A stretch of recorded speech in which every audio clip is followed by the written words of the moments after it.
Alright, so remember that bundle that came down and goes into the door?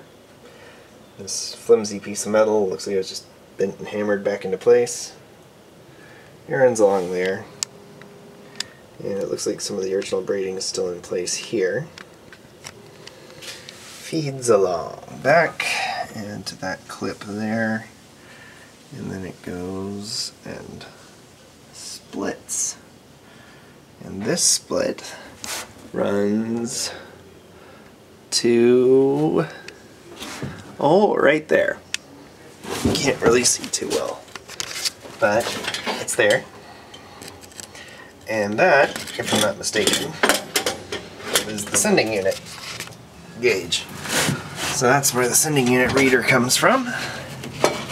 Then it goes back up through that clip there, back along the trunk line and down to the brake lights. And you can see the feeder line for my backup lights that are from a 65 Barracuda. That goes down to the license plate reader. And over there to the other brake light. And once again, where the backup lights will be eventually, hopefully.